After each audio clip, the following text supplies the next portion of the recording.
King Maegor himself departed King's Landing, assembling a strong force of knights and men at arms and marching on Harrenhal to complete the destruction of House Harroway. The great castle on the God's Eye was lightly held, and its castellan, a nephew of Lord Lucas and cousin to the late queen, opened his gates at the king's approach. Surrender did not save him. His grace put the entire garrison to the sword, along with every man, woman, and child he found to have any drop of Harroway blood. Then he marched to Lord Harroway's town on the Trident and did the same there. In the aftermath of the bloodletting, men began to say that Harrenhal was cursed, for every lordly house to hold it had come to a bad and bloody end. Nonetheless, many ambitious king's men coveted Black Heron's mighty seat, with its broad and fertile lands, so many that King Maegor grew weary of their entreaties, and decreed that Harrenhal should go to the strongest of them. Thus did 23 knights of the king's household fight with sword and mace and lance amidst the blood-soaked streets of Lord Harroway's town. Sir Walton Towers emerged victorious, and Maegor named him Lord of Harrenhal, but the melee had been a savage affray, and Sir Walton did not live long enough to enjoy his lordship, dying of his wounds within the fortnight. Harrenhal passed to his eldest son, though its domains were much diminished, as the king granted Lord Harroway's town to Lord Alton Butterwell, and the rest of the Harroway holdings to Lord Darnold Derry. When at last Maegor returned to King's Landing to seat himself again upon the Iron Throne, he was greeted with the news that his mother, Queen Visenya, had died. Moreover, in the confusion that followed the death of the Queen Dowager, Queen Alyssa and her children had made their escape from Dragonstone, with the dragons Vermithor and Silverwing, to where, no man could say. They had even gone so far as to steal Dark's sister as they fled. His Grace ordered his mother's body burned, her bones and ashes interred beside those of the conqueror. Then he sent his Kingsguard to seize his squire, Prince Viserys. Chain him in a black cell and question him sharply, Maegor commanded. Ask him where his mother has gone. He may not know, protested Sir Owen Bush, a knight of Maegor's Kingsguard. Then let him die, the king answered famously. Perhaps the bitch will turn up for his funeral. Prince Viserys did not know where his mother had gone, not even when Tyanna of Pentos plied him with her dark arts. After 9 days of questioning, he died. His body was left out in the ward of the Red Keep for a fortnight, at the king's command. Let his mother come and claim him, Maegor said. But Queen Alyssa never appeared, and at last his Grace consigned his nephew to the fire. The prince was 15 years old when he was killed, and had been much loved by smallfolk and lords alike. The realm wept for him. In 45 AC, construction finally came to an end on the Red Keep. King Maegor celebrated its completion by feasting the builders and workmen who had labored on the castle, sending them wagonloads of strong wine and sweetmeats, and whores from the city's finest brothels. The revels lasted for 3 days. Afterward, the king's knights moved in and put all the workmen to the sword, to prevent them from ever revealing the Red Keep's secrets. Their bones were interred beneath the castle that they had built. Not long after the completion of the castle, Queen Cerys was stricken with a sudden illness and passed away.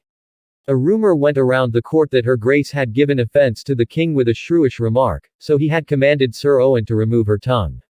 As the tale went, the queen had struggled, Sir Owen's knife had slipped, and the queen's throat had been slit. Though never proven, this story was widely believed at the time. Today, however, most maesters believe it to be a slander concocted by the king's enemies to further blacken his repute. Whatever the truth, the death of his first wife left Maegor with but a single queen, the black-haired, black-hearted Pentoshi woman Tyanna, mistress of the spiders, who was hated and feared by all. Hardly had the last stone been set on the Red Keep when Maegor commanded that the ruins of the Sept of Remembrance be cleared from the top of Rhaenys' hill, and with them the bones and ashes of the warriors' sons who had perished there. In their place, he decreed, a great stone, stable for dragons, would be erected, a lair worthy of Balerion, Vhagar, and their Get. Thus commenced the building of the dragon pit. Perhaps unsurprisingly, it proved difficult to find builders, stonemasons, and laborers to work on the project. So many men ran off that the king was finally forced to use prisoners from the city's dungeons as his workforce, under the supervision of builders brought in from Myr and Volantis.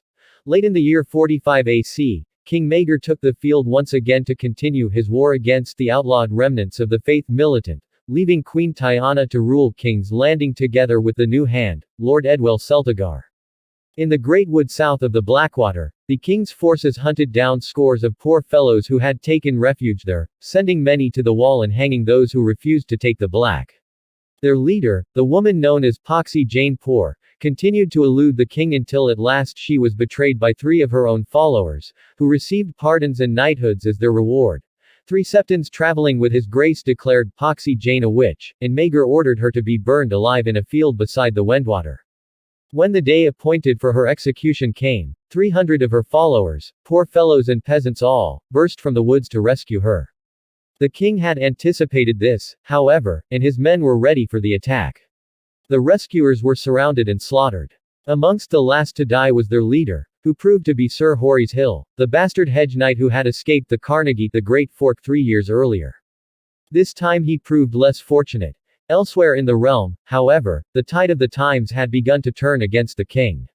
Small folk and lords alike had come to despise him for his many cruelties, and many began to give help and comfort to his enemies. Septon Moon, the High Septon, raised up by the poor fellows against the man in Aldtown they called the High Lickspittle, roamed the riverlands and reach at will, drawing huge crowds whenever he emerged from the woods to preach against the king. The hill country north of the Golden Tooth was ruled in all but name by the Red Dog, Sir Joffrey Doggett, self-proclaimed Grand Captain of the Warriors' Sons. Neither Castley Rock nor Riverrun seemed inclined to move against him. Dennis the Lame and Ragged Silas remained at large, and wherever they roamed, small folk helped keep them safe. Knights and men-at-arms sent out to bring them to justice oft vanished.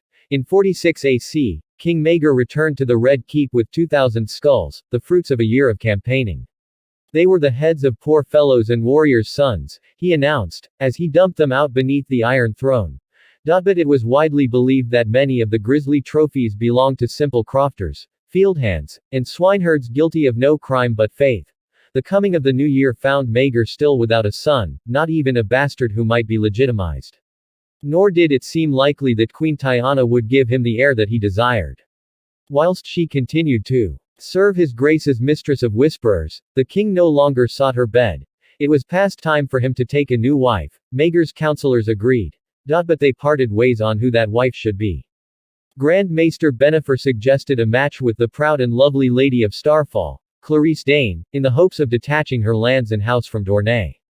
Alton Butterwell, Master of Coin, offered his widowed sister, a stout woman with 7 children. Though admittedly no beauty, he argued, her fertility had been proved beyond a doubt. The king's hand, Lord Celtigar, had 2 young maiden daughters, 13 and 12 years of age respectively. He urged the king to take his pick of them, or marry both if he preferred. Lord Valerion of Driftmark advised Maegor to send for his niece Rhaena, the widow of Aegon the Uncrowned. By taking her to wife, Maegor could unite their claims, prevent any fresh rebellions from gathering around her, and acquire a hostage against any plots her mother, Queen Alyssa, might foment. King Maegor listened to each man in turn. Though in the end he scorned most of the women they put forward, some of their reasons and arguments took root in him. He would have a woman of proven fertility, he decided, though not Butterwell's fat and homely sister. He would take more than one wife, as Lord Celtigar urged. 2 wives would double his chances of getting a son, 3 wives would triple it. And one of those wives should surely be his niece. There was wisdom in Lord Valerion's counsel. Queen Alyssa and her 2 youngest children remained in hiding. It was thought that they had fled across the narrow sea, to Tyrosh or perhaps Volantis, but they still represented a threat to Maegor's crown, and any son he might father. Taking Ennis's daughter to wife would weaken any claims put forward by her younger siblings. After the death of her husband and her flight to Fair Isle, Rhaena Targaryen had acted quickly to protect her daughters. If Prince Aegon had truly been the king, by law his eldest daughter, Arya, stood his heir, and might therefore claim to be the rightful queen of the 7 kingdoms. But Arya and her sister, Rhaella, were barely a year old, and Rhaena knew that to trumpet such claims would be tantamount to condemning them to death. Instead, she dyed their hair, changed their names, and sent them from her, entrusting them to certain powerful allies, who would see them fostered in good homes by worthy men who would have no inkling of their true identities. Even their mother must not know where the girls were going, the princess insisted. What she did not know she could not reveal, even under torture. No such escape was possible for Rhaena Targaryen herself. Though she could change her name, dye her hair, and garb herself in a tavern wench's roughspun or the robes of a septa, there was no disguising her dragon. Dreamfire was a slender, pale blue she-dragon with silvery markings who had already produced 2 clutches of eggs, and Rhaena had been riding her since the age of 12. Dragons are not easily hidden. Instead the princess took them both as far from Maegor as she could, to Fair Isle, where Mark Farman granted her the hospitality of Faircastle, with its tall white towers rising high above the sunset sea. And there she rested, reading, praying, wondering how long she would be given before her uncle sent for her. Rhaena never doubted that he would, she said afterward, it was a question of when, not if. The summons came sooner than she would have liked, though not as soon as she might have feared. There was no question of defiance. That would only bring the king down on Fair Isle with Balerion. Rhaena had grown fond of Lord Farman, and more than fond of his second son, Andro. She would not repay their kindness with fire and blood. She mounted Dreamfire and flew to the Red Keep, where she learned that she must marry her uncle, her husband's killer. And there as well Rhaena met her fellow brides, for this was to be a triple wedding. Lady Jane of House Westerling had been married to Alan Tarbeck, who had died with Prince Aegon in the battle beneath the God's Eye. A few months later, she had given her late lord a posthumous son.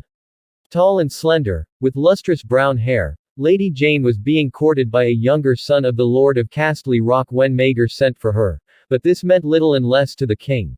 More troubling was the case of Lady Eleanor of House Costain, the wife of Sir Theo Bowling, a landed knight who had fought for the king in his last campaign against the poor fellows.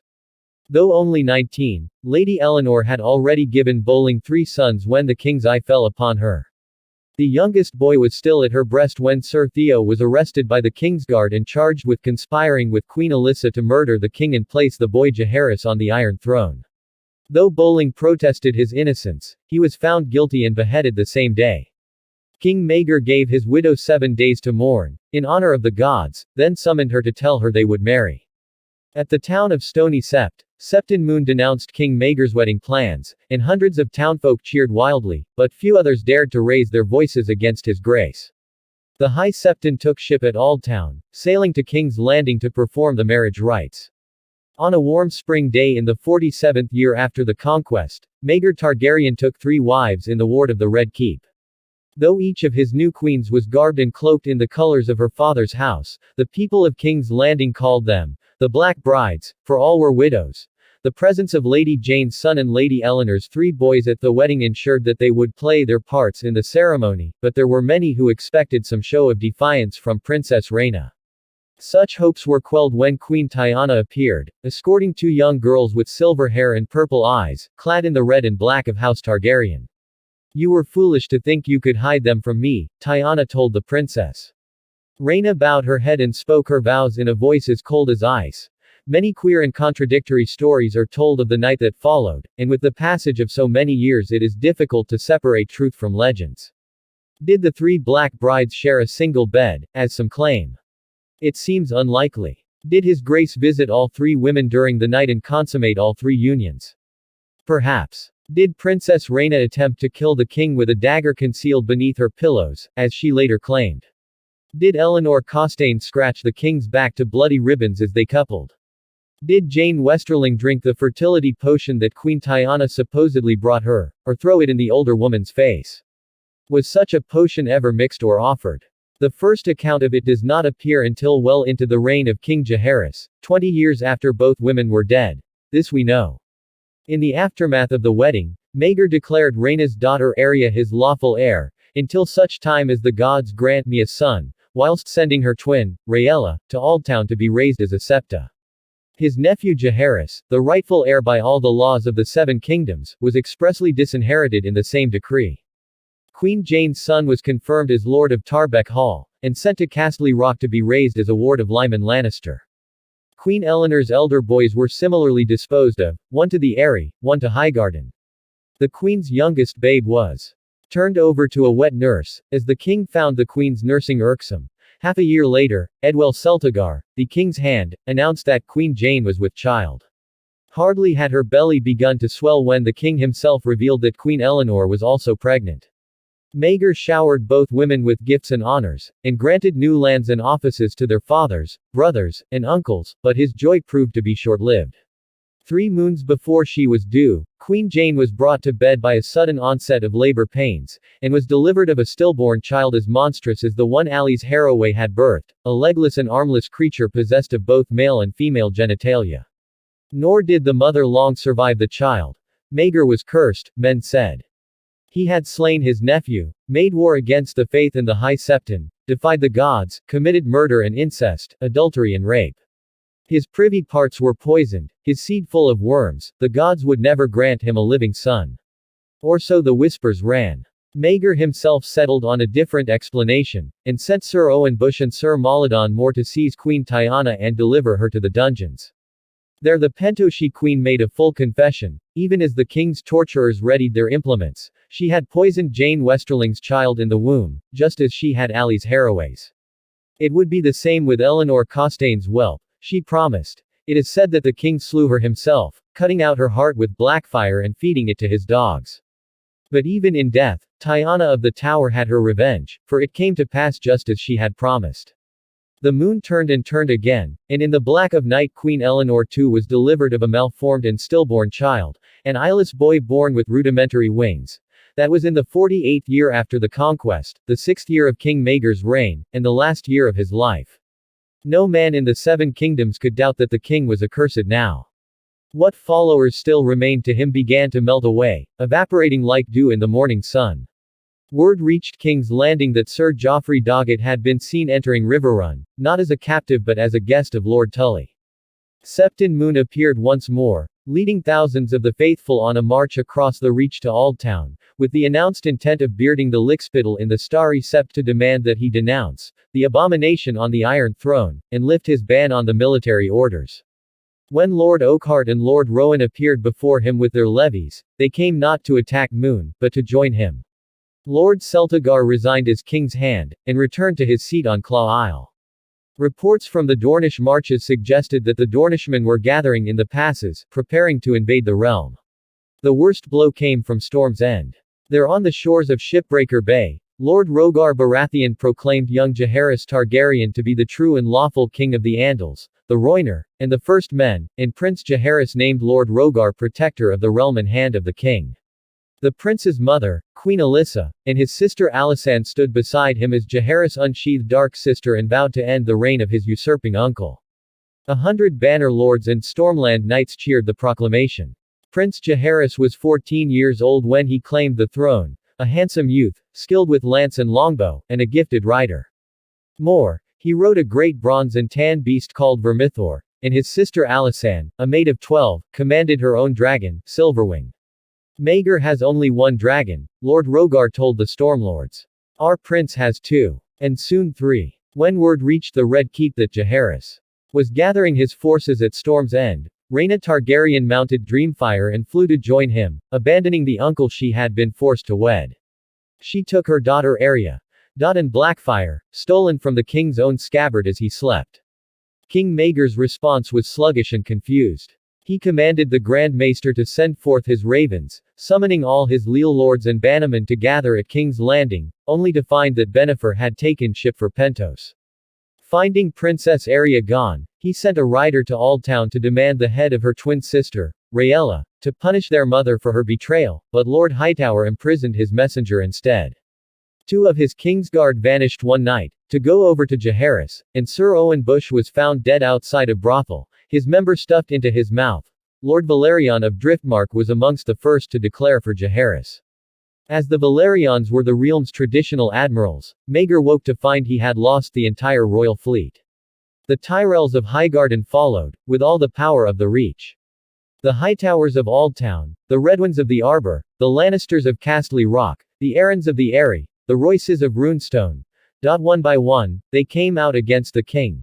In King's Landing, a score of lesser lords gathered at Maegor's command, amongst them Lord Darklin of Duskendale, Lord Massey of Stoneadens, Lord Towers of Harrenhal, Lord Staunton of Rook's Rest, Lord Bar Emmon of Sharp Point, Lord Buckwell of the Antlers, the Lords Rosby, Stokeworth, Hayford, Hart, Birch, Rollingford, Bywater, and Mallory. Yet they commanded scarce 4,000 men amongst them all, and only 1 in 10 of those were knights. Maegor brought them together in the Red Keep one night to discuss his plan of battle. When they saw how few they were, and realized that no great lords were coming to join them, many lost heart, and Lord Hayford went so far as to urge His Grace to abdicate and take the Black.